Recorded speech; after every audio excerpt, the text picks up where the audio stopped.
જૂનાગઢમાં 29 તારીખથી સર્વેની જે પાક નુકસાની અને જમીન ધોવાણના સર્વેની કામગીરી ચાલુ કરવામાં આવી છે એ કેટલાક સવાલો ઊભા કરે છે। જૂનાગઢમાં 24 તારીખથી વરસાદે વિરામ લીધો છે।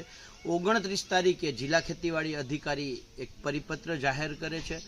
એની નીચેના કેડરના અધિકારીઓ છે એ ગામે ગામ નોટિસ ચિપકાવે છે।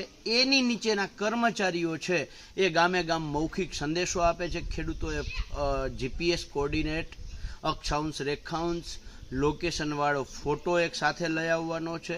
ખેતરમાં જે નુકસાની થઈ છે એનો ફોટો લઈ આવવાનો છે। ત્યારે સવાલ એ થાય છે કે 24 તારીખથી 29 તારીખ સુધી પહેલાં તો સર્વે કોઈ ન કરવું, 29 તારીખે પરિપત્ર બહાર કરવો, પછી ગામે ગામ નોટિસ ચિપકાવવી, 5 દિવસની મુદત આપવી, ખેડૂતો પાસેથી અરજીઓ મંગાવવી અને આ રીતે 15 દિવસ પછી સર્વેની કામગીરી ચાલુ કરવી, 10 દિવસ સર્વે ચાલે તો છેલ્લા ખેડૂતનો વારો 25મા દિવસે આવે। આવું ગોકળગાય ગતિએ કે સરકારી ગતિએ કામગીરી શા માટે કરવામાં આવે છે?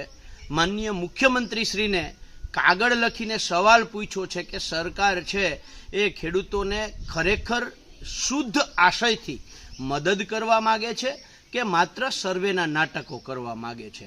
હારે હારે સવાલ એ પણ પૂછ્યો છે કે 29 તારીખે જૂનાગઢ જિલ્લાની અંદર જે 5-6 હજાર ઘેડના ખેડૂતોએ આવી અને કલેક્ટરશ્રી, ડેપ્યુટી કલેક્ટરશ્રી અને અધિક કલેક્ટરશ્રી ત્રણમાંથી કોઈ એક નીચે આવી અને ખેડૂતોની રજૂઆત સાંભળે, 2.5 કલાક સુધી આ અધિકારીઓ ન આવ્યા। ખેડૂતોએ છેલ્લે અનજડ ત્યાગ કરવાનો જ્યારે મેસેજ પાસ કર્યો ત્યારે આ અધિકારીઓ અને કહેવાતા અધિકારીઓ અને વાસ્તવમાં જે જનતાના સેવક છે એ સેવકોએ નીચે આવીને પરિપત્ર આવેદન લેવું પડ્યું।